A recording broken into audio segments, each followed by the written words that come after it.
तो guys last topic हमने जो पढ़ा था वो था मर्जर का, कि मर्जर क्या होता है, उसके टाइप्स क्या होते हैं। तो हम आज बात करने वाले हैं कि एक्विजिशन क्या होता है, टेक ओवर क्या होता है, और टेक ओवर के टाइप्स क्या होते हैं। तो चलिए स्टार्ट करते हैं।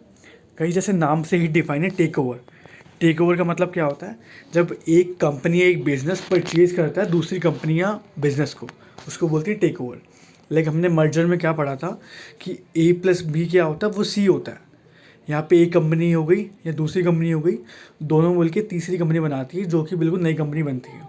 बट गाइस यहाँ पे डिफरेंस मेन क्या आता है, एक्विजिशन टेक ओवर में क्या होता है, A+B=B या फिर A होता है। इसका मतलब क्या होता है कि लाइक बी कंपनी में लाइक ये हो गई पेरेंट कंपनी, बी ने यहाँ पे एक्वायर किया है कंपनी ए को, तो वो कंपनी बी ही है। लाइक ए कोई छोटी कंपनी थी या बी कोई बड़ी कंपनी थी, बड़ी कंपनी ने एक्वायर किया छोटी कंपनी को, तो मेजोरिटी जो रहेगी वो बी कंपनी की रहेगी, तो वो बी कंपनी की जो एग्जिस्टेंस है वो सेम बनी रहेगी।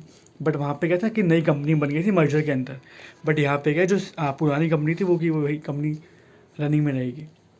तो गाइज ये मेन डिफरेंस आता है एक्विजिशन में और मर्जर के अंदर।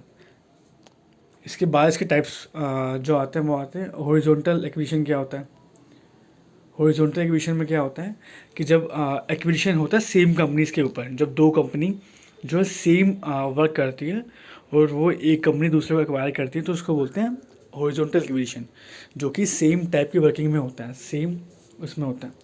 फिर सेकेंड यहाँ पे आता है वर्टिकल एक्विजिशन।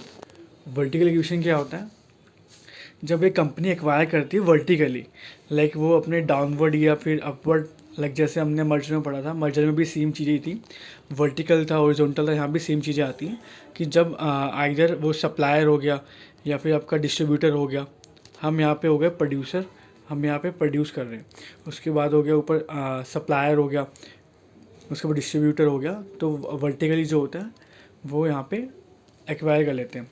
तो इससे क्या होगा, लाइक हम प्रोड्यूस कर रहे हैं तो हमने डिस्ट्रीब्यूटर को एक्वायर कर लिया, तो हम अब खुद डिस्ट्रीब्यूट कर पाएंगे। इस तरीके से चीज़ें जो है ईजिली हो जाती है। थर्ड यहाँ पे आता है आपका कॉन्ग्लोमरेट एक्विजिशन।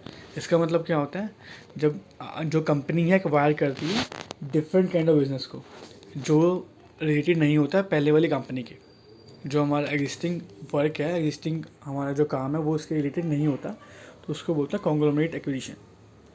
इसमें कैसे एक और आता है जो फोर्थ होता है कंसंट्रिक्स।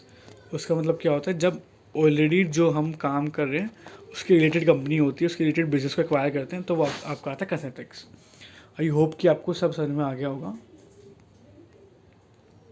मेन गाइस दो टर्म ये जो है ना, मेन यही इंपॉर्टेंट बनती है, इन दोनों से डिफरेंस क्लियर हो जाता है। A+B से A+B=B और A+B=C, इसी से पूरे क्वेश्चन निकल जाता है कि इसका मतलब क्या होता है।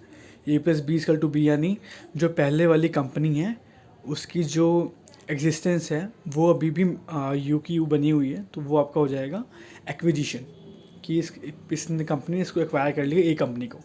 अब यहाँ पे क्या नई कंपनी बनी है, तो वहाँ पे क्या कि दोनों पुरानी कंपनी ने अपनी एग्जिस्टेंस खो दी है, नई कंपनी बनी है, तो आपका हो जाएगा मर्जर।